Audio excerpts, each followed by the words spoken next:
Merci, docteur Yousfi, et contente de me retrouver avec les collègues et contente également de retrouver les collègues via justement cette réunion Zoom. Nous allons donc aborder la partie liée aux complications de la grippe et parler en fait des complications qui sont liées au poumon et au-delà du poumon. Il faut savoir en fait que les complications qui surviennent au cours de la grippe sont nombreuses et c'est en fait un véritable effet domino puisque ces complications peuvent être à la fois respiratoires, mais également elles peuvent être extra-respiratoires. C'est également quelque chose dont il faut vraiment parler parce que dont il faut parler. Tout à l'heure, le professeur Djenouhat a abordé le problème du sepsis. Le sepsis, parce que quand on parle des complications de la grippe, on parle surtout des complications liées à la pneumonie, mais en fait, il y a une réalité qui est le sepsis viral, qui est souvent sous-diagnostiqué parce que souvent, on ne fait pas le diagnostic de ce sepsis, même s'il survient à peu près dans 20% des cas, mais il est de très mauvais pronostic. Et en général, quand on parle de sepsis, on parle surtout de sepsis lié aux bactéries et aux champignons, alors que le sepsis viral est une réalité. Quand envisager le sepsis viral, il faut l'envisager quand on a donc un dysfonctionnement organique potentiellement réversible qui exclut les autres cas d'infection chronique ou latente et ne menant pas à une défaillance organique. Ce sepsis, en fait, va entraîner sur le plan respiratoire. Tout d'abord, ça va commencer par une atteinte de l'épithélium alvéolaire et entraîner donc une destruction cellulaire directe de la barrière épithéliale, une tempête cytokinique et inflammatoire, comme précisé par mon collègue dans la communication précédente, et un recrutement de neutrophiles. Ceci a été vraiment vu au cours de la pandémie de 2009 de H1N1, où le nombre de SDRA était très important et où la mortalité a atteint jusqu'à 40% dans certaines séries. Les complications pulmonaires. Les complications pulmonaires, évidemment, c'est celles qu'on connaît le mieux. Il y a d'abord la pneumonie virale primaire, c'est la grippe qui peut évoluer vers une pneumonie virale primaire. Et contrairement à la pneumonie ou à la surinfection bactérienne, elle est caractérisée en fait par des dommages étendus qui sont causés par le virus et par la réplication du virus au sein du parenchyme. C'est une forme très grave de complication de la grippe et elle est liée en fait à une réplication excessive et incontrôlée du virus dans les alvéoles qui vont entraîner donc des lésions pulmonaires aiguës. Sur le plan clinique, c'est une détérioration progressive du tableau clinique de la grippe, souvent sans la phase d'amélioration transitoire qui est observée dans la surinfection bactérienne. Un début d'installation qui va être rapide avec un tableau vraiment de dyspnée, de tachypnée, d'une hypoxémie sévère et avec un faible taux de réponse également à l'oxygénothérapie, et des symptômes qui vont entraîner une toux sèche non productive, contrairement à la pneumonie bactérienne, une fièvre persistante et une cyanose. Et la complication que l'on redoute tous dans ce cas-là, c'est l'insuffisance respiratoire aiguë et le SDRA qui va nécessiter une assistance ventilatoire.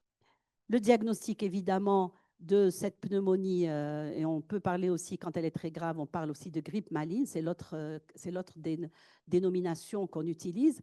Elle est basée essentiellement sur l'imagerie, la radiographie thoracique qui va mettre en avant et en évidence des infiltrats interstitiels bilatéraux, ou bien à la TDM, quand on a la TDM, et qui se distingue par rapport aux infections bactériennes qui, elles, se présentent avec des consolidations. Le diagnostic de référence qui est évidemment la mise en évidence du virus. Et là, mon collègue professeur Gourari vous dira quelles sont les modalités de ce diagnostic étiologique. Et évidemment, la biologie avec la CRP qui est augmentée. Et certains parlent également d'utilisation de la procalcitonie qui serait négative, pas très élevée, justement parce que ça constituerait en fait une aide pour la prescription de l'antibiothérapie dans ces cas-là. Ensuite, le problème, est-ce on a l'autre complication aussi sur le plan pulmonaire, c'est la co-infection et la surinfection. En fait, ce sont deux entités différentes, c'est une terminologie différente, mais difficile à distinguer. La co-infection, en fait, c'est la présence de deux agents pathogènes, un virus et une bactérie, en même temps et qui vont contribuer conjointement à la pathogénie pulmonaire. Et la surinfection, c'est une nouvelle infection qui va survenir chez quelqu'un qui a fait une grippe et qui s'aggrave avec des symptômes liés cette fois-ci à une bactérie. Évidemment, les germes qui sont le plus souvent retrouvés, c'est le Streptococcus pneumoniae, le Staphylococcus aureus, dont on a tous peur, surtout avec les souches résistantes à la méticilline et celles qui produisent des toxiques. On a l'hémophilus et on a également parfois les streptococcus pyogènes qui sont moins communs mais qui sont associés à une mortalité élevée. Alors, est-ce qu'on est devant une virale, devant une bactérienne ou les deux, ou comment on fait? Donc, évidemment, c'est difficile de distinguer entre une pneumonie d'origine virale et ou bactérienne uniquement.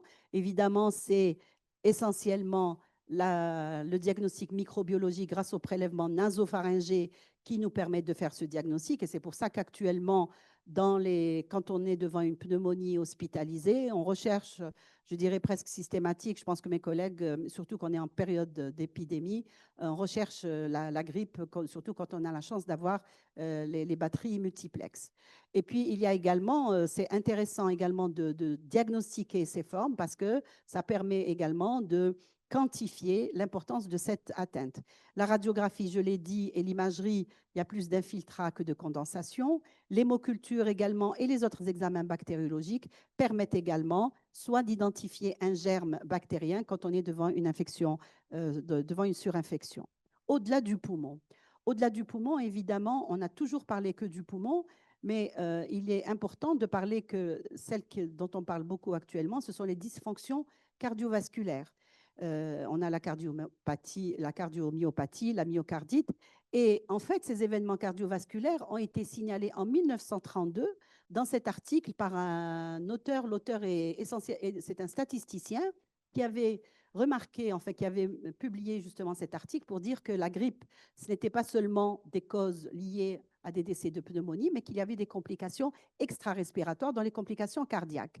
Donc, ces événements, en fait, sont liés essentiellement à des mécanismes moléculaires parce que ces événements cardiovasculaires, initialement, on disait que c'était le stress chez des malades qui ont de l'athérosclérose, etc. Mais en fait, ce sont des mécanismes moléculaires qui sont liés à la libération de cytokines, à tous les phénomènes inflammatoires, aux états prothrombiques et la dysfonction endothéliale. Il est également important, ce qui a permis aussi de faire cette relation, c'est l'analyse aussi chronologique des admissions dans des hôpitaux, par exemple en Angleterre, sur des périodes longues qui montrent de façon certaine en fait une augmentation des événements cardiovasculaires lors des périodes de grippe et surtout elles sont documentées. Donc il est important également de noter que le risque d'AVC également augmente au cours de cette période. Ensuite, on a également la lésion rénale. Il peut y avoir une atteinte rénale avec une rhabdomyolyse, une tempête cytokinique et des effets systémiques. Il y a également des dysfonctions hématologiques de type thrombopénie et coagulopathie. Des troubles également du système nerveux central, essentiellement l'encéphalopathie, et également un dysfonctionnement intestinal qui est vraiment lié en fait à une atteinte justement sur le plan intestinal et lié également à des perturbations sur le microbiote intestinal et des lésions d'origine immunitaire. Pour les complications neurologiques, il y a les complications en fait qui sont aiguës, mais actuellement, et vous avez des publications qui parlent même de complications qui surviennent longtemps après ces infections aiguës, comme la maladie de Parkinson, les AVC, la démence, etc. Donc, ce sont des éléments qui nous permettent en fait de dire que la vaccination est quelque chose qu'il faut faire de façon presque obligatoire. Il y a ensuite un autre aspect de ces complications liées au virus, c'est l'effet sur les pathologies chroniques.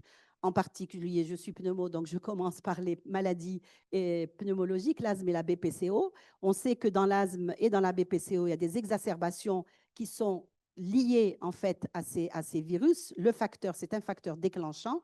Et il y a également, dans ces cas-là, des surinfections qui sont très fréquentes. Et je dois signaler qu'une exacerbation chez un patient BPCO, c'est un effet délétère sur la maladie au long cours. Donc, on comprend pourquoi la vaccination antigrippale est nécessaire chez cette catégorie de patients. Il y a également le diabète. Le diabète également qui peut entraîner une dérégulation glycémique et des complications métaboliques.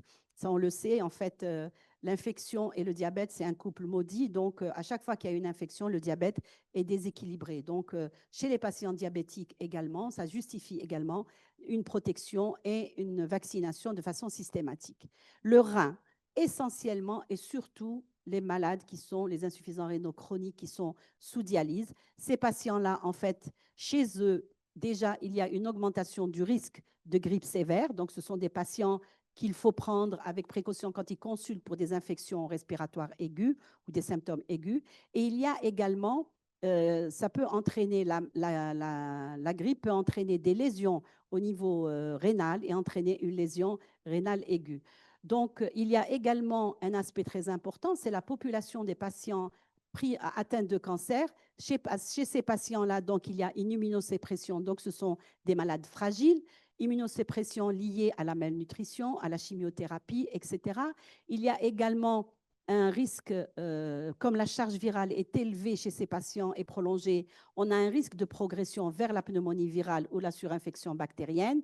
Et il y a également un impact potentiel sur la tumeur. En fait, quand un patient cancéreux a la grippe, on retarde tout. On retarde la chirurgie, on retarde la chimiothérapie, on retarde la radiothérapie. Donc, ce qui augmente en fait la morbidité et la morbimortalité chez ces patients. Donc, vous comprenez pourquoi il est important donc, de protéger ces patients de l'infection grippale. Je vous remercie.